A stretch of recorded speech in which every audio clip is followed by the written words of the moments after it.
Hello everyone, welcome back to the channel. Today we're going to do a little side-by-side comparison between these two Mego bodies.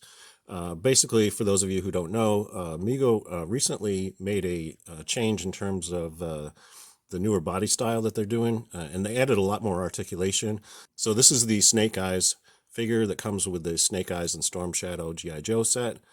And I recently reviewed that on my channel, and I thought about going more in depth with the articulation, but there's a lot to talk about in terms of the differences and doing a comparison, so I didn't want to bog down that video with too much of that. So I'm making this separate video just to talk about the articulation and the differences between the new body and the old one. So in terms of old, I mean the 2018 body. So this is not a vintage Mego figure. This is the one that they introduced when they made their comeback in 2018. And so they've been using this body for quite a few years. And this is specifically the one that came with the Cornelius figure. And I removed the head because I wanted to show you a comparison between this neck post versus the new one. As you can see, there's a significant difference there. So this means that the newer heads that go on these bodies are not necessarily going to be compatible with the older ones without making some significant modifications. And I can show you side by side in terms of the different head sculpts. So this is the Snake Eyes head sculpt. And you can see inside of here, there's an insert. And I actually tried to remove this, but eventually I gave up because I was prying at it and I was a little afraid that I was going to damage it. So I decided to stop and just leave it alone. Because I was curious to see what the inside of this head actually looks like with this thing removed. But again, it seems very, very difficult to remove it. So I'm not going to continue doing that because I'm afraid of damaging this head. But in terms of the neck hole, you can see there is a significant difference between these two heads. This one is obviously designed to fit on that ball, and then this one is designed to fit on the peg. So they're not really interchangeable. You can fit these Captain Kirk head on here, but as you can see, it's completely loose and it doesn't really stay on there. So it might be possible to make some kind of modification to this to make this fit. But for now, it looks like the older Mego heads are not really going to work on this newer style body. So that's somewhat unfortunate. I'm a little confused as to why they did that. I have a hunch that they decided to go with a ball joint because eventually they want to do something in terms of added neck articulation. But that's just speculation on my part because the ball joint would facilitate that. So it's possible we might see an upgrade in terms of neck articulation on future figures. So that's a possibility for the future. But in terms of side by side, the two bodies are basically similar in height. I'd say the newer body is just a tiny bit shorter than the older one. And in terms of the overall proportions, they're pretty similar.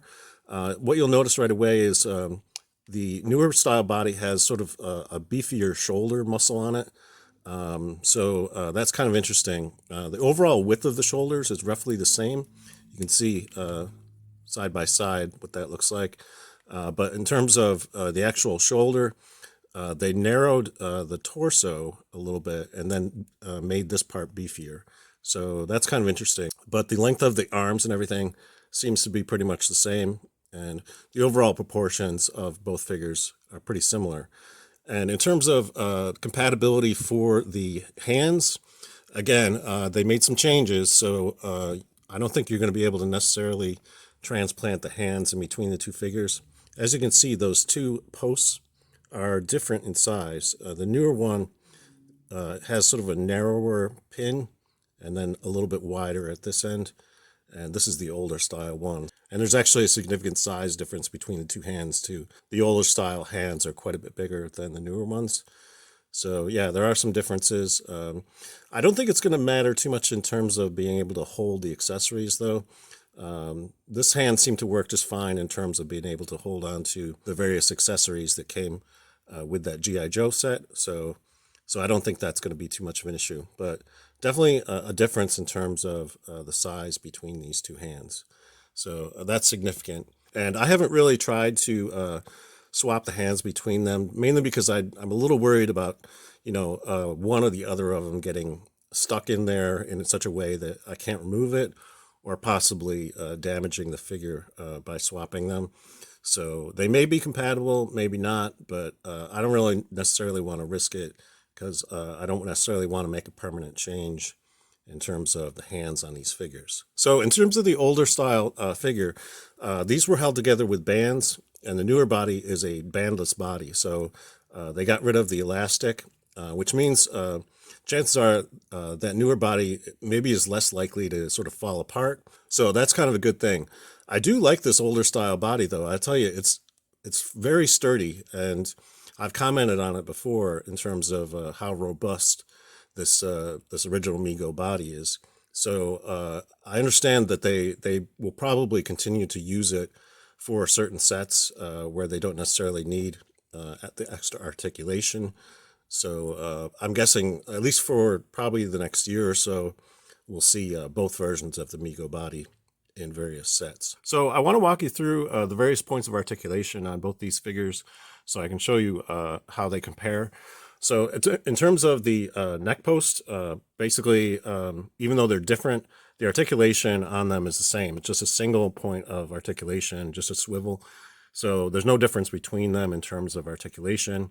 At the shoulder, however, there's quite a bit of difference. So on the older style Mego figures, you can see the shoulder basically, because it's hooked into that elastic, you can extend out quite a bit, but you run the risk of sort of knocking the thing out of whack if you try and articulate it too much. But you do get 360-degree movement as well. So it's pretty decent in terms of the articulation. So on the newer figure, the articulation, basically, you can extend way out, and it actually holds that position very well. So I would say this is a huge improvement in terms of the shoulder articulation. And again, you get 360-degree rotation as well. So yeah, that's really significant in terms of being able to do all kinds of things with that shoulder joint. So at the elbow, basically on the original figure, there's just a single point of articulation, and that's it. On the newer figure, you actually get significantly more. You get that same point of articulation bending like this, but there's also a pivot joint right there, right above where the bend happens. So you actually can articulate these arms significantly more than the original Mego figure. So significant upgrade there in terms of the elbow articulation. And then at the hands, it's pretty similar on both figures. Basically, you get bending back and forth like this, and also a pivot joint. So no real difference between the older figure and the newer figure in terms of the wrist articulation. And then at the waist, on the original Mego figure, you get side to side, front and back, and swivel. And that is pretty much replicated on the newer figure in terms of how much the range of motion is. You can see side to side, front and back, and swivel. The only major drawback on this new figure is there's a significant gap in there. So in terms of appearance, it really doesn't look all that great unless the figure is wearing clothing. So I'd say the older figure has the advantage in terms of the overall look of that joint, but in terms of range of motion, it's pretty similar. So I believe they made that change in terms of the appearance because they wanted to retain that same range of motion that was present in the original Mego figure. But yeah, in terms of appearance, it really kind of looks quite strange in terms of that gap. And at the hip joint on the original Mego figure, you can see it can extend out and go forward and back, and also can rotate way up like this. So there's very good range of motion. In terms of thigh rotation, you do get a little bit of that as well. This allows you to reposition the feet on the original Mego figures simply by articulating at the hip joint like this. So, and then on the newer one, the range of motion is not quite as good. You can extend out about that far, but in terms of like extending way up, like on that other one, it doesn't really seem to be able to do that. So, I mean, maybe it's possible, but I don't really want to force it.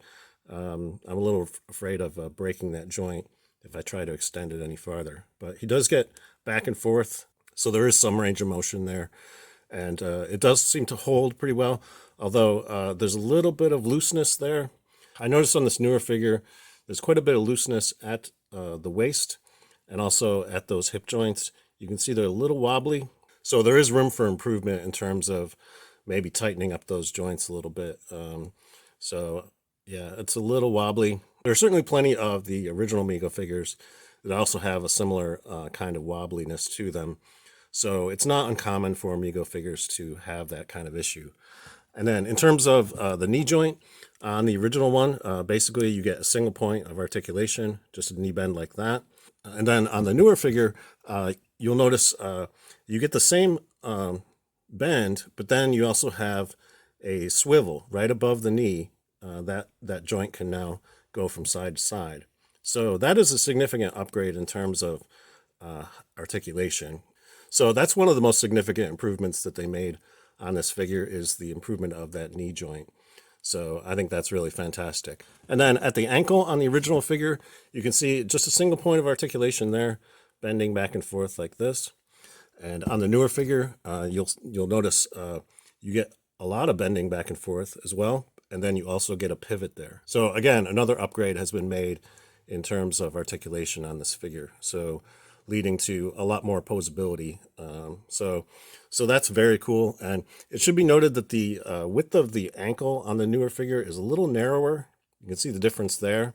So that might make it a little bit easier in terms of getting footwear on and off the figure. So that's probably pretty significant as well. Foot size is pretty much the same though. Not too much difference in terms of the overall size of the feet. So that's pretty much all I have for you in terms of comparing these two figures. I'm very excited that they made the upgrades that they made. There are some drawbacks in terms of the looseness of this newer Mego figure and also the compatibility issues. But overall, I think it's a step in the right direction because in terms of being able to pose the newer figure, there's a lot of possibilities for this as opposed to the older style body. So I think this change was definitely justified. That's it for this video. If you'd like to see what the articulation is like on various other Mego figures, I have a Mego articulation guide on my channel. So I will put a link in the description to that video because that video covers several other style Mego figures, including the female ones. So I go over the articulation on all of those in that video. So if you're interested, just go ahead and check out that video. If you enjoyed this video, please give it a thumbs up. And if you'd like to see more reviews of Mego action figures in the future, think about subscribing to the channel because I will be covering a lot more of this stuff in future videos. Until next time, I hope you're having a great day and thanks for watching.